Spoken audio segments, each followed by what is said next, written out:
안녕하세요, 배우 이신혁입니다. 안녕하세요, 가수 선율입니다. 선주씨, 저희가 오랫동안 활동할 때 서로에 대한 고민과 걱정 그리고 생각에 대해서 사실 잘 나누진 못했잖아요, 그렇죠? 네, 가까운 사이임에도 불구하고 서로의 마음을 들여다볼 여유가 없었던 것 같아 조금 아쉬운 마음이 듭니다. 그리고 이 외교부에도 서로가 어떤 일을 하는지 어떤 생각을 가지고 있는지 사실 잘 모르지 않을까요?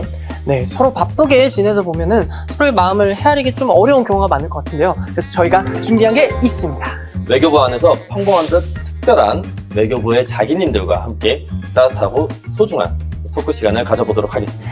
따뜻한 차 한 잔을 곁들인 브런치처럼 이 시간을 통해 여러분들이 한 뼘 더 가까워지는 시간이 됐으면 좋겠습니다. 지금 바로 외교관과의 브런치 시작합니다.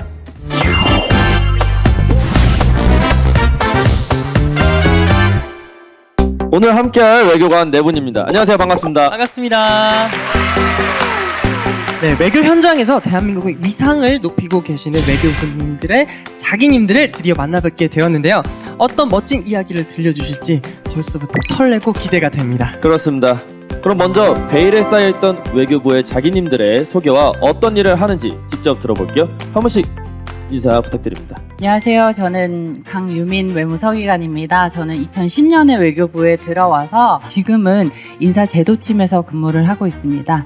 인사제도팀에서 제가 하고 있는 일은 외교관 외에, 그러니까 외교부에 있는 공무원 외에 다른 기재부, 산업부 이런 다른 부처의 공무원들을 제외 공간에 근무하실 수 있도록 보내는 일, 그리고 저희 대사님들, 총영사님들, 공관장이라고 부르는 이 분들의 성과를 평가하는 그 정책을 총괄하는 역할을 하고 있습니다. 감사합니다. 감사합니다. 자, 다음 분. 네, 안녕하세요. 저는 외교부 영사안전국 해외안전상황실에서 근무하고 있는 박태영 사무관이라고 합니다. 일단 저희 해외안전상황실은 해외에서 일어나고 있는 사건 사고들을 24시간 동안 모니터링하고 또 필요한 경우에 초동 대응까지 하는 그런 부서라고 보시면 되는데요. 저는 일단 그 안에서 재외국민 보호 관계 부처들, 예를 들어 경찰청이라든지 소방청이라든지 해수부라든지 이런 부처들과 좀 협업하는 일들을 하고, 이제 YTN에서 해외 안전 여행 정보라는 또 코너를 촬영하고 있고, 국민일보에 기고문을 내는 등 해외 안전 정보 홍보 업무를 주로 하고 있습니다. 감사합니다. 다음 연사님. 샘 베너. 안녕하십니까. 저는 최성원 3등 서기관이라고 하고요. 현재 주몽골 대한민국 대사관에서 근무하고 있습니다. 저는 2023년도에 입부를 해서 인사 쪽에 들어가 있다가 동남아 일과에서 인도네시아랑 브루나이를 담당했었고요. 그리고 기획재정 담당관실이라는 곳에 가서 국회와 소통하는 창구의 역할을 좀 했었습니다. 그리고 이번 연도 8월부터 주몽골 대사관에서 근무하고 있습니다. 잘 부탁드립니다. 다음 연사님. 네, 안녕하세요. 저는 동북중앙아시아국 동북아 이과에서 근무하고 있는 신하경 외무행정관입니다.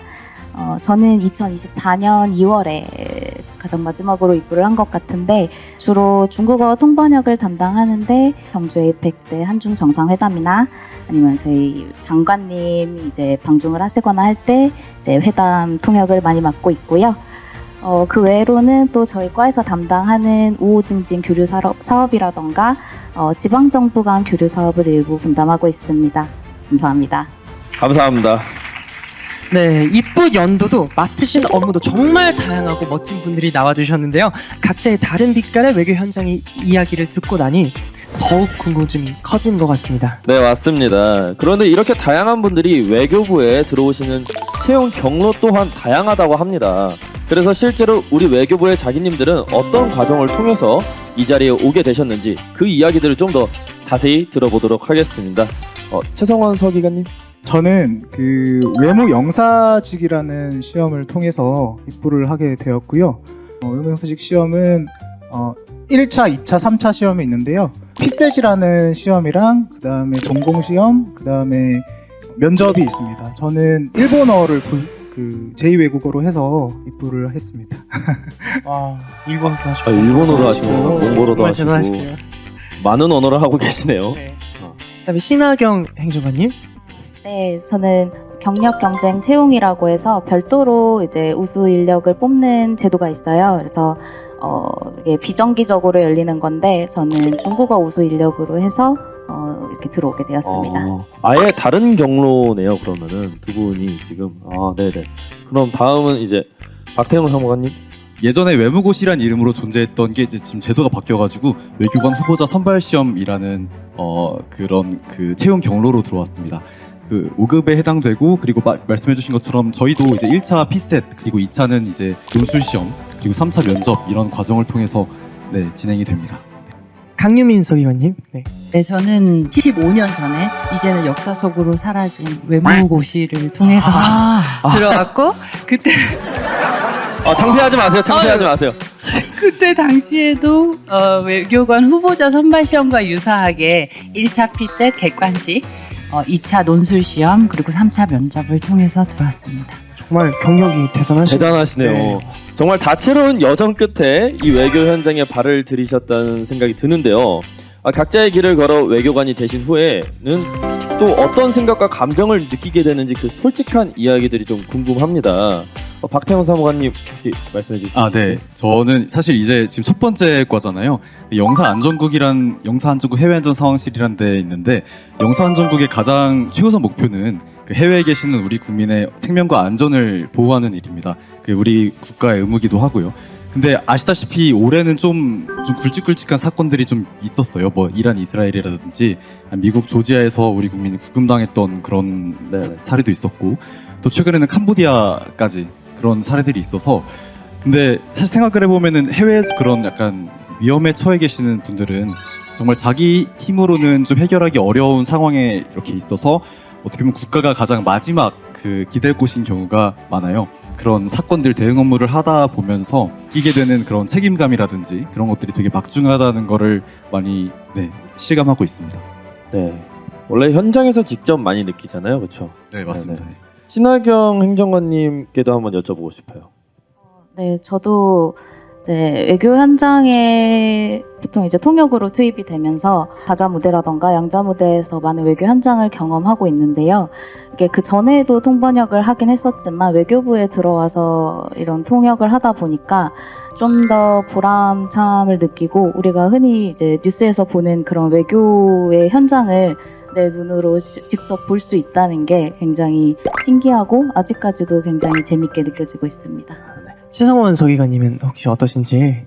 그 외교관이라는 직업에 대해서 사실 희망을 가지고 또 관심을 가지고 오셨는데 제가 갑자기 초를 치는 냉소적인 말을 할 수도 있는 것 같은데요. 사실 제가 느꼈던 솔직한 감정은 저희가 바라보는 이 직업에 대한 화려할 수도 있고 뭔가 어떤 행사에서 뭔가 와인잔을 기울이면서 그런 모습들을 좀 생각을 했었는데 이면에는 수많은 그 서류 작업들이 일단 베이스가 된다는 거에서 깜짝 놀랐고 그런 점에서는 우리가 좀 더 그 겉으로 보이는 게 아니라 좀 더 이 직업에 대해서 진지하게 생각을 할 필요가 있겠다 그런 생각을 했던 것 같습니다. 진지해야죠. 각오가 필요하다는 말씀이시군요. 네, 저는 각오가 안 돼 있었어가지고 멋지게 해내고 멋지게 계십니다. 해내고 계십니다. 네. 네. 그다음에 이제 강유민 서기관님.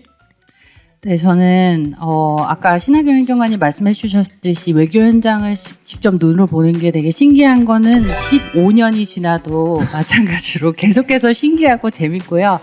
그런 부분들이 있는데 제가 이제 외교부를 잘 모르고 이제 입부를 준비하시는 분들께 꼭 드리고 싶은 두 가지 얘기가 있어요. 너무 중요한 그거는 이야기네요. 최설관님이 말씀하셨던 거랑 좀 맥락이 비슷한데 하나는 저는 여기 들어오기 전에 공무원이 되면 칼퇴를 하는 줄 알았습니다.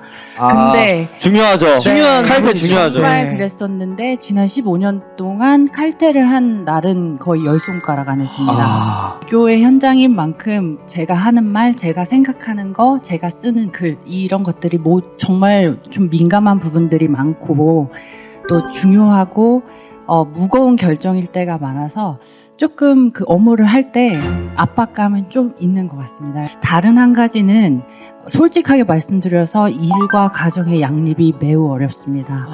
저는 이거는 들어오기 전에 절대 몰랐던 거였는데 여기 와서 이제 가정이 생기고 아기를 낳고 아기를 키우면서 일을 하려고 하다 보니까 그 가족이랑 함께하는 시간도 적을 뿐더러 그것보다 더 중요한 거는 저희는 외교관이기 때문에 해외를 2년, 3년마다 한 번씩 돌아다니면서 그렇죠. 살아야 됩니다. 네. 그러다 보면 가족들은 본인의 커리어나 본인의 사정과 관계없이 같이 가야 되는 경우도 있고 아니면 가족이 떨어져서 살아야 되는 경우도 있고요. 자녀들 같은 경우는 2, 3년마다 한 번씩 본인들의 의지와 상관없이 새로운 환경에 적응을 해야 됩니다. 아무리 아기들은 어려서 적응을 아무 데서나 잘해요 라고 해도 그들이 겪는 어려움이 다 있거든요. 그렇죠. 그렇죠. 그것을 지켜봐야 되는 부모의 입장은 조금 쉽지는 않은 아. 부분인 것 같습니다. 이런 부분들을 혹시 외교부에 입부를 하실 계획이 있으시다면 한 번쯤 생각을 해보시는 것도 네, 그런 각오를 가지고 오시는 것이 좋을 것 같습니다. 진짜 좋은 말씀 주셨습니다. 박수 한번 주세요. 와, 정말 외교관이라는 이름 뒤에 이렇게 깊고 책임감 있는 헌신, 네, 때론 예상치 못했던 현실적인 어려움들이 숨어 있었는데요. 그렇죠. 그렇다면 이런 환경 속에서 우리 외교부 자기님들이 실제로 마주하는 업무 환경은 또 어떤 모습일까요? 네. 박태영 사무관님. 제가 생각하는 외교부는 어떤 큰 틀 안에서는 각자의 좀 자율성이 존중되는 게 분명히 있는 것 같고요. 그리고 동료분들도 제가 모르는 게 있거나 하면은 되게 친절하게 잘 알려주시고 힘든 일 같은 것도 되게 으쌰으쌰하면서 하는 그런 좋은 분위기라고 생각을 해서 전 되게 만족을 하고 있습니다. 말씀 감사합니다. 최성원 서기관님. 저는 이제 입부에서 가장 놀랐던 것 중에 하나가 점심 회식을 다들 하더라고요. 점심에 회식을요? 예. 뭘 먹죠? 점심에? 예를 들어서 저녁 회식이었다면 한 잔 이렇게 아, 하시는 네. 경우가 있으실 텐데 그렇죠. 그 돈을 세이브해서 점심에 좀 더 맛있고 비싼 음식을 조금 더 먹을 수 있도록 합리적이네요. 대신 또 합리적이네요. 얘기도 또 많이 할 수 있고요. 두 분은 현재 외교부의 업무 환경에 좀 만족을 하시는 분위기인데 네, 그러네요. 약 10년 전에는 이게 어떤 분위기였는지, 정확히 15년 전에는 예. 어떤 분위기였는지 예. 여러분 혹시 궁금하시지 않으신가요? 궁금하죠? 네, 저도 개인적으로 굉장히 궁금한데요. 현재와 어떻게 다른지 강유민 서기관님께 한번 이야기 들어보도록 하겠습니다. 업무적인 측면에서는 15년 전에는 네. 그때는 저희 상사가 퇴근을 안 하시면 집에 그냥 못 갔어요. 그러니까 눈치를 보고 자기 일이 다 끝나도 안 가기도 하고 일부러 어차피 오늘 야근할 거니까 업무 시간 중에 그냥 일을 느릿느릿하게 하고 그냥 저녁 먹고 들어와서 그냥 늘어지게 일을 했던 경우가 있었다면 요즘은 이제 가급적 업무 시간에 다 효율적으로 빨리 끝내려고 다들 열심히 하고 본인 일이 끝나면 그냥 먼저 퇴근하고 상사분들도 거기에 대해서 특별히 눈치를 주시거나 많이 바뀌었네요. 하시는 게 없어진 게 긍정적인 변화입니다. 너무 좋은 변화 너무 같습니다. 좋게 바뀌었네요. 다행히. 네. 이렇게 사회의 긍정적인 흐름에 발맞춰 새로운 변화를 만들어가고 있는 외교부. 그 안에 다양한 문화 그리고 각자의 자리에서 멋지게 활약하고 계신 외교관 여러분들의 솔직한 이야기들을 들어보고 있는데요. 지금부터는 외교부의 자기님 한 분 한 분께 좀 더 깊이 있는 이야기를 들어볼까 합니다. 네, 각자의 경험과 생각이 담긴 맞춤형 질문 제가 준비해봤는데요. 좋아요. 박태영 사무관님, 네. 네, 최성원 서기관님, 아마도 이 방송을 외교관을 준비하는 많은 분들이 보실 것 같은데 외교관을 준비하고 계신 분들에게 합격수기라고 할까요? 뭐 공부 방법부터 힘들 때 극복하는 방법 그리고 추천하고 싶은 공부 방법이 있는지 한번 여쭤보고 싶습니다. 저는 학원보다는 인강으로 그 공부하는 법을 택했습니다. 왜냐면 저 같은 경우에는 좀 약간 잠이 되게 많고 네, 학원에 있으면 그래서 밥 먹고 이렇게 좀 졸다 보면은 끝나 있더라고요. 근데 그 시간이 너무 아깝기도 하고 인강 같은 경우에는 이제 뭐 중간에 졸리면 잘 수도 있고 놓친 부분은 다시 돌아가서 들을 수도 있고 그렇죠. 또 시간적으로도 좀 이렇게 빨리 배속해서 들을 수가 있잖아요. 네네. 그래서 저는 인강이 좀 더 효율적이라고 생각을 했고 요즘에 되게 잘 나와 있어서 네, 인강도 충분하다라고 일단 말씀을 드리고 그 다음에 저는 이제 힘든 거 같은 경우에는 네. 생각보다 저는 고시 공부가 그렇게까지 힘들진 않았어요. 적성에 맞으시군요. 제 무슨 발언이죠? 조금 논란이 될 수도 있을 것 같지만 술렁이고 있어요 지금 다들. 네, 공부가 힘들지 정말 않았다. 네, 저도 사실 진짜 고시 공부할 때 다 그러니까 사람들이 고시라 그러면은 그러니까 동굴에 들어가서 무슨 뭐 쑥과 마늘만 먹고 이렇게 하는 그런 거를 상상을 하시잖아요.